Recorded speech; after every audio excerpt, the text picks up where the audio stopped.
Hello student, मैं Varun Agarwal.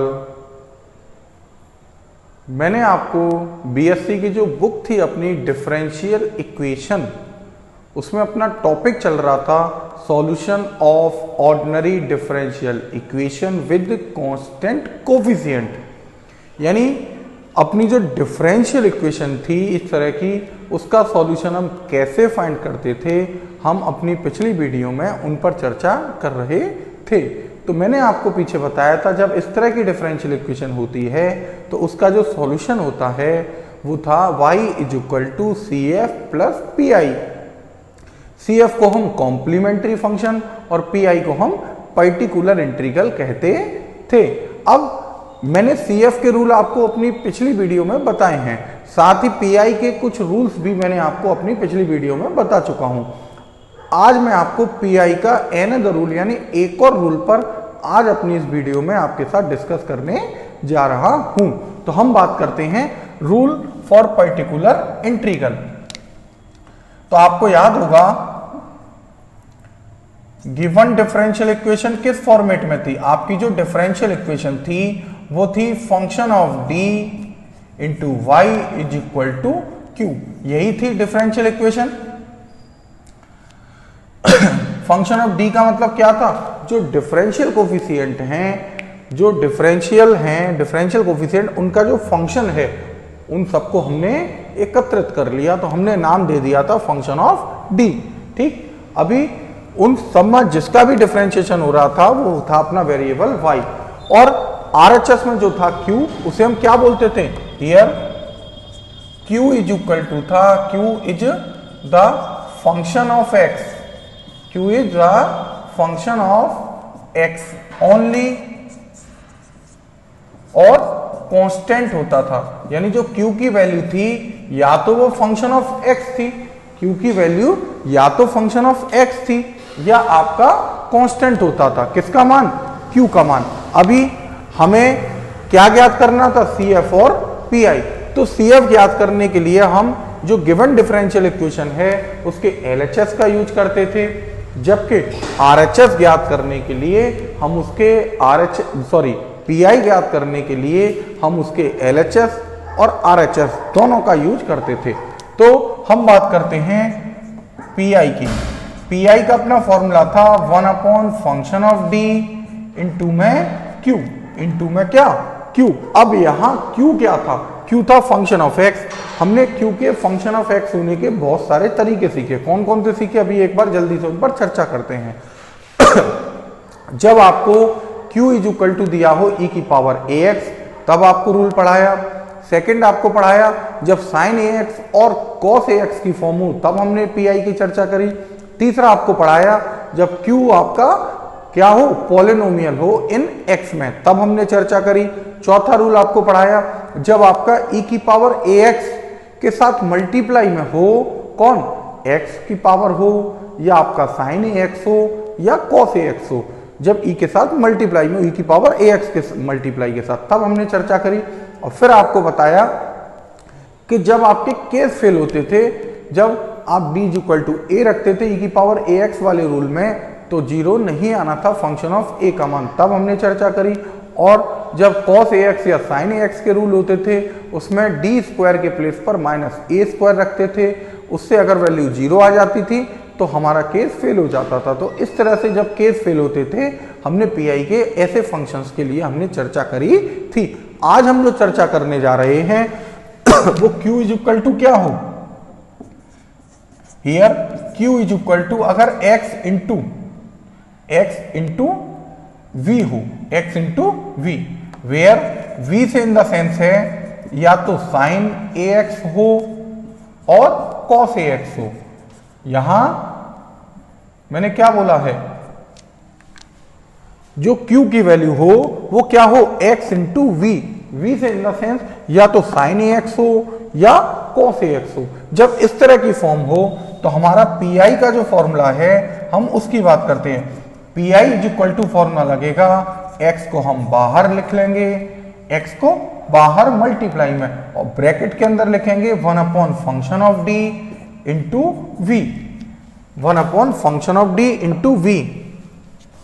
Bracket को close कर देंगे, माइनस लगाते हुए, माइनस लिखते हुए हम जो फंक्शन ऑफ डी है, फंक्शन ऑफ डी है, फंक्शन ऑफ डी उसका हम डिफरेंशिएशन करते हुए लिखेंगे, यानी एफ डी का फंक्शन ऑफ डी का differentiation f dash of d और divided by function of d का होल स्क्वायर और इनटू में v का in the sense sine a x और कॉस ए एक्स, यानी जब x into sine a x की फॉर्म हो और x into cos a x की फॉर्म हो तो हम इस पीआई के फॉर्मूले की हेल्प से अपने इस तरह के क्वेश्चंस का पीआई हम ज्ञात कर लेंगे।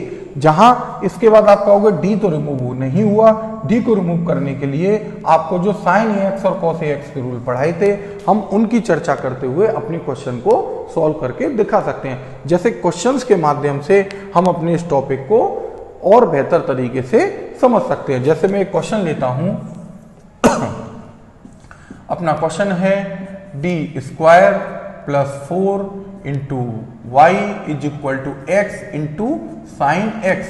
हमको इस डिफरेंशियल इक्वेशन का सॉल्यूशन फाइंड करना है। याद करिए जब भी हम डिफरेंशियल इक्वेशन का सॉल्यूशन फाइंड करते थे सबसे पहला काम हमारा था अपनी जो डिफरेंशियल इक्वेशन है हम उसको लिखते हैं। क्या है d square plus 4 into y is equal to x sine x, ये आपकी डिफरेंशियल इक्वेशन है। अब हम इसका सबसे पहले CF फाइंड करेंगे। क्या फाइंड करेंगे? CF यानी कॉम्प्लीमेंट्री फंक्शन। और कॉम्प्लीमेंट्री फंक्शन फाइंड करने के लिए हम गिवन डिफरेंशियल इक्वेशन की ऑक्सिलरी इक्वेशन निकालते थे। क्या निकालते थे? ऑक्सिलरी इक्वेशन, जिसे हम हिंदी में सहायक समीकरण बोलते हैं। और क्या होती थी? ये जो फंक्शन ऑफ डी है y के इंटू वाला उसे हम 0 के इक्वल रखते थे। यानी यहां बात करें y के इंटू में फंक्शन ऑफ डी है डी स्क्वायर प्लस 4, इसे हम क्या लिख देंगे? 0 के इक्वल। और 0 के इक्वल लिखने के बाद हम इसके करेंगे फैक्टर, अगर हो सकते हो आसानी से। यहां डायरेक्टली हमारे फैक्टर नहीं हो रहे, हम d square is equal to इसे -4 लिख सकते हैं। अगली लाइन में जब d इज इक्वल टू लिखेंगे तो प्लस माइनस करते हुए अंडर रूट में -4 लिख देंगे। और अगली लाइन और हम थोड़ा सा कैलकुलेट करें तो d इज इक्वल टू आ जाएगा 0 प्लस माइनस अंडर रूट -4 को हम लिख सकते हैं i इंटू 2। तो इस तरह से हमारे पास d की वैल्यू आ जाती है। d की वैल्यू पर अगर हम फोकस करें तो d की जो वैल्यू है वो किस तरह की फॉर्म है? अल्फा प्लस माइनस आई बीटा, अल्फा प्लस माइनस आई बीटा। तो d की जब वैल्यू अल्फा प्लस माइनस आई बीटा की फॉर्म होती थी तो हमारा कॉम्प्लीमेंट्री जो फंक्शन होता था जिसे हम शॉर्ट में CF बोलते थे उसका फॉर्मूला होता था e की पावर अल्फा एक्स।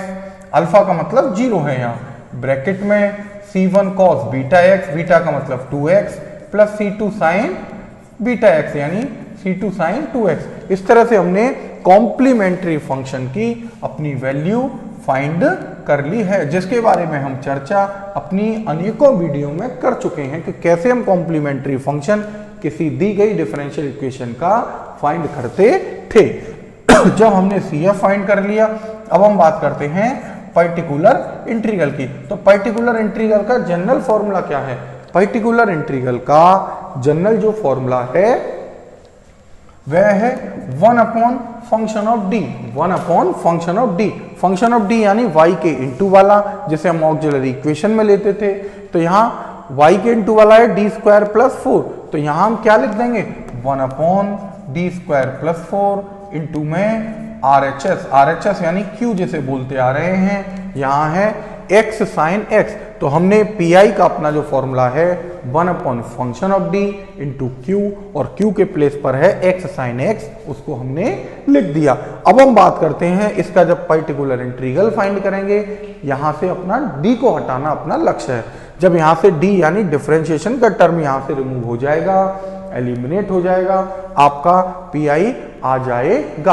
अब बात करते हैं क्या यहाँ PI की वैल्यू निकाल पा रहे हैं? उसके लिए आपको अपने जो पुराने रूल हैं प्लस आज का रूल है हमें उस पर फोकस करना होगा। पहला रूल था जब यहाँ e की पावर ax हो जो कि यहाँ उपस्थित नहीं है, तो अपना पहला रूल PI का फेल हो जाता है। सेकंड रूल साइन ax और cos ax की फॉर्म हो। यहाँ साइन ax तो है इस तरह का, परंतु इनटू में x है, पॉलिनोमियल है, इसलिए आपका ये मेथड जो था पुराना रूल ऑफ पीआई का वो फेल हो जाता है। तीसरा मेथड बताया था सिर्फ पॉलिनोमियल हो, एक्स की पावर हो, तो एक्स की पावर तो है बट यहाँ मल्टीप्लाई में उसके साइन की फॉर्म है। इट मीन्स यहाँ अपना जो पुराना रूल था पॉलिनोमियल का वो अपना फेल हो जाता है।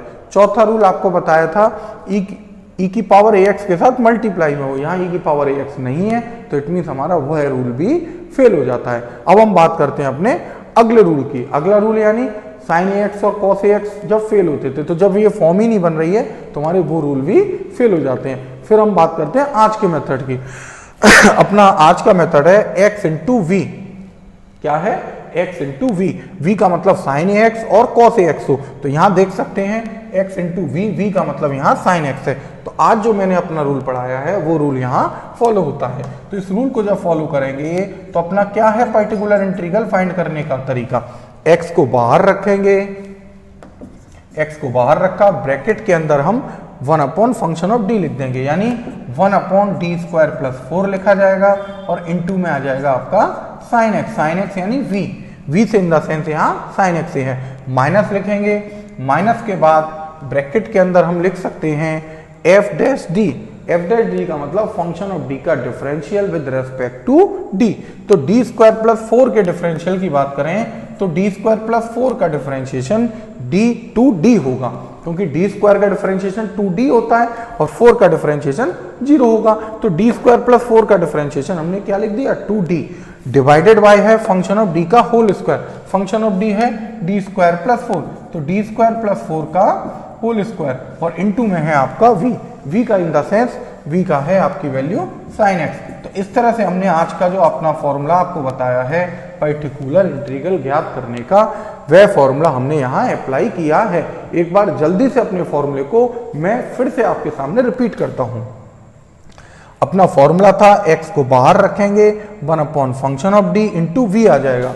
x को बाहर रखेंगे, x को बाहर रखेंगे 1 अपॉन फंक्शन ऑफ d लिखा जाएगा इंटू में v, v का मतलब साइन x लिखा जाएगा। माइनस लगाएंगे और ये जो डिफरेंशिएशन है, ये जो फंक्शन ऑफ d है कितना है डी स्क्वायर प्लस 4, इसका हम डिफरेंशियल करेंगे तो डी स्क्वायर प्लस 4 का डिफरेंशियल 2d लिखा जाएगा और अपॉन में इस फंक्शन ऑफ d का हम होल स्क्वायर कर देंगे और इनटू में अपना v, v का मतलब यहाँ साइन x से है। अब इसके बाद अपना पुराना जो रूल आपको पढ़ाया है साइन ax और cos ax वाला, उस रूल को फॉलो करेंगे।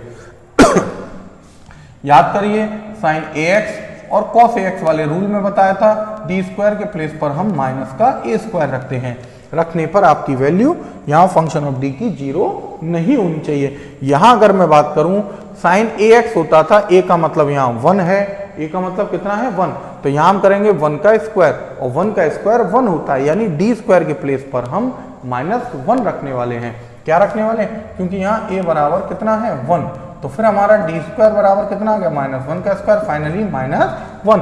तो जहां भी आपको डी स्क्वायर दिख रहा है वहां हम क्या रख सकते हैं -1 रख सकते हैं, यानी 1 अपॉन -1 प्लस 4 इंटू में साइन एक्स, इंटू में साइन एक्स। यहां बात करें 2d अपॉन -1 प्लस 4 का होल स्क्वायर इंटू में साइन एक्स। तो इस तरह से हमने अपना जहां भी साइन ax की फॉर्म थी तो साइन ax वाला जो रूल था डी स्क्वायर के प्लेस पर -a स्क्वायर रखना, a का मतलब यहाँ 1 है, हमने -1 का स्क्वायर यानी डी स्क्वायर के प्लेस पर हमने -1 रखते हुए अपना रूल को फॉलो किया।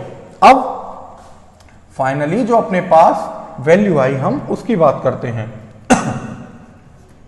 pi इज इक्वल टू आपको मिलता है x 4 -1 यानी 3 हो जाएगा, यहां से d रिमूव हो जाता है, मैं इसे लिख सकता हूं x into sine x upon 3, x into sine x upon 3। यहां बात करें यहां 4 -1 यानी 3 का स्क्वायर करेंगे 9, यहां जो अपॉन यानी डिनोमिनेटर यानी हर में से आपका d रिमूव हो चुका है।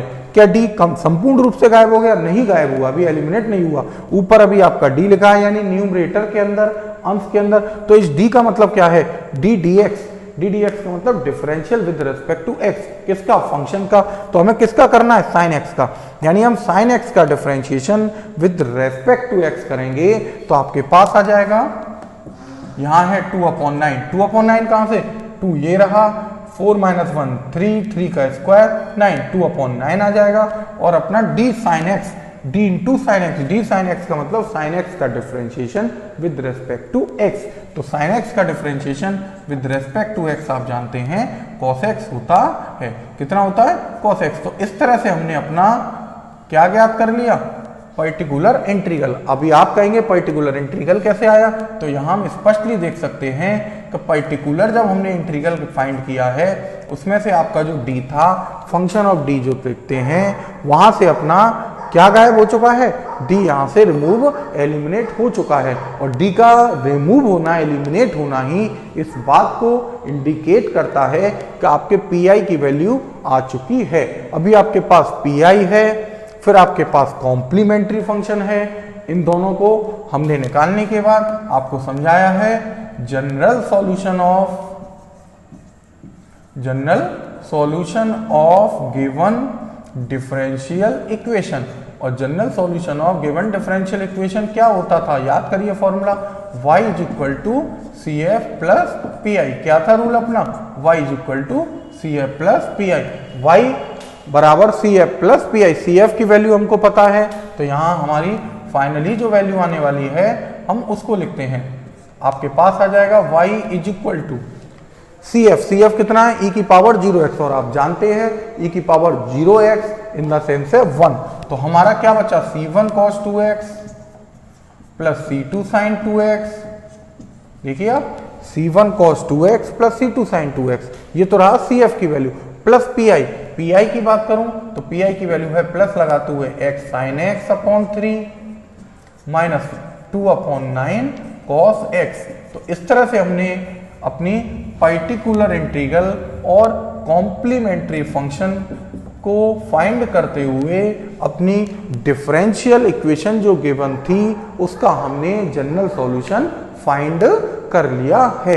तो आज हमने अपनी इस वीडियो में पर्टिकुलर इंटीग्रल का एक और रूल आपको पढ़ा है, और उस रूल में आपका जो पर्टिकुलर इंटीग्रल निकाला है उसमें जो फंक्शन था q वो कितना था, x इंटू v का मतलब साइन ax हो सकता है या cos ax हो सकता है। और इसके लिए हमने जनरल एक फॉर्मूला बनाया, उस फॉर्मूले को हमने ध्यानपूर्वक यहाँ क्वेश्चन के अंदर अप्लाई किया, जिससे कि अपना वहां से d को हम रिमूव यानी एलिमिनेट कर पाए। और d के एलिमिनेट करते ही हमारा पर्टिकुलर इंटीग्रल आ जाता है। CF हमने पीछे निकाला था, दोनों को ऐड करेंगे, आपके पास आपकी डिफरेंशियल इक्वेशन का जनरल सॉल्यूशन आ जाएगा। तो मैं अपनी अगली वीडियो में कुछ नए टॉपिक और कुछ नए क्वेश्चंस के साथ मिलूंगा। तब तक के लिए आप सबसे मेरा नमस्कार।